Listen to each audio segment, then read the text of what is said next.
શું અમદાવાદમાં ઘર લેવાય? આ પ્રશ્ન કદાચ તમારા મનમાં એટલા માટે હશે કારણ કે તમારું ઘર લેવાનું સપનું છે, અમદાવાદમાં ઘર બનાવીને વસવું છે. પરંતુ ઘણા બધા પ્રશ્ન બીજા પણ હશે કે અમદાવાદમાં ઘર લેવાનો અત્યારે શું રાઈટ ટાઈમ છે, સાચો સમય છે?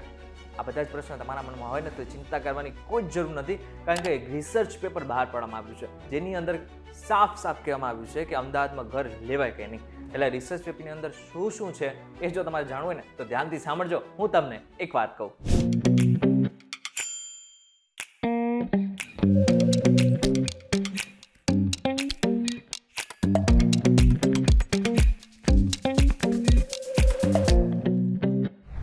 આપનું સ્વાગત છે. હું છું આપનો દોસ્ત કરણ ચરોતરા. એક રિસર્ચ પેપર બહાર પાડવામાં આવ્યું છે જેનું નામ છે બ્રિક બાય બ્રિક. આની અંદર શું છે?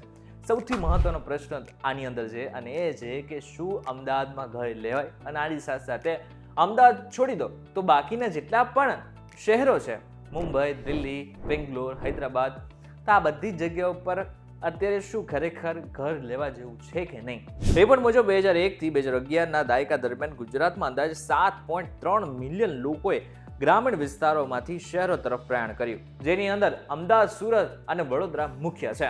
એટલે કે ગામડામાંથી 7.3 મિલિયન લોકો અમદાવાદ શહેર અને વડોદરામાં આવીને વસ્યા. હવે જેટલા લોકો સ્થળાંતર થઈને શહેરમાં આવે ને, એટલે એક નવો કોન્સેપ્ટ ઉત્પન્ન થાય જેનું નામ છે એફોર્ડેબલ હાઉસિંગનો કોન્સેપ્ટ. અમદાવાદ માર્કેટની સૌથી મોટી ખાસિયત એ છે કે અહીં મધ્યમ વર્ગને પરવડે એવા મકાનો ખૂબ વધારે પ્રમાણમાં છે. 2016 થી અત્યાર સુધીમાં ભારતના મુખ્ય 8 શહેરોમાં 0.57 મિલિયન નવા મકાનોનું વેચાણ શરૂ થયું, જેમાં અમદાવાદનો મોટો હિસ્સો છે. તમને જણાવી દઉં કે જે લોકો અમદાવાદમાં રહે છે ને એ બધા જ લોકોને કદાચ આશ્ચર્ય થશે, પરંતુ આ વાત સાચી છે કે 2016 બાદ 25 લાખ કે પછી 25 લાખ કરતા ઓછા મકાનના ભાવ હોય એવા જેટલા પણ મકાનો છે એ અમદાવાદમાં ખૂબ વધારે પ્રમાણમાં બનવા લાગ્યા છે. આ બધું બતાવે છે કે ડેવલપર્સ હવે પ્રીમિયમ હાઉસિંગને બદલે એફોર્ડેબલ પ્રોજેક્ટ ઉપર વધુ ધ્યાન આપી રહ્યા છે. આ રિપોર્ટની અંદર તો એમ પણ કહેવામાં આવ્યું છે કે 8 મોટા શહેરોમાં સૌથી વધુ ફાયદો અપાવતું હોય અને સૌથી સસ્તું ઘર ક્યાંય મળતું હોય તો એ અમદાવાદ છે. અમદાવાદનો એફોર્ડેબિલિટી રેશિયો માત્ર 18% છે. આનો અર્થ એ છે કે અમદાવાદમાં એક સરેરાશ પરિવાર પોતાની કુલ આવકના માત્ર 18% હિસ્સો જ ઘરની ઈએમઆઈ પાછળ ખર્ચે છે.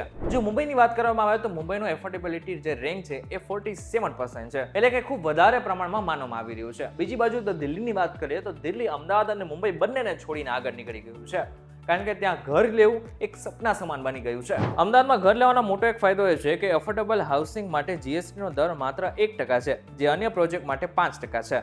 અને બીજી બાજુ મધ્યમ અને ઓછી આવક ધરાવતા પરિવારો માટે વ્યાજ સબસિડીની સુવિધા પણ અત્યારે અહીં ઉપલબ્ધ છે. અત્યારની જો વાત કરવામાં આવે તો અત્યારે અમદાવાદની અંદર રાઇટ સાઇઝિંગ અને રાઇટ પ્રાઇઝિંગનો કોન્સેપ્ટ ખૂબ મોટા પ્રમાણમાં ચાલે છે. આનો સીધો મતલબ એમ થયો કે તમારી પોતાની જેટલી પૈસાની કેપેસિટી છે એ પ્રમાણે તમે ઘર ખરીદો છો. હવે તમારામાંથી ઘણા બધા લોકોનો પ્રશ્ન એમ થયો છે કે અત્યારે અમદાવાદના ભાવ 1 કરોડથી 2 કરોડ રૂપિયા છે, તો તમે કઈ રીતે કહી શકો કે અમદાવાદમાં ઘર લેવું ખૂબ સસ્તું છે? હવે જે મુખ્ય ભાગો છે અમદાવાદના એ બધી જ જગ્યા ઉપર ચોક્કસથી ભાવ ખૂબ વધારે માનવામાં આવે છે. અમુક જગ્યા ઉપર તો 3 કરોડ રૂપિયા સુધીના ભાવ પહોંચી ગયા છે.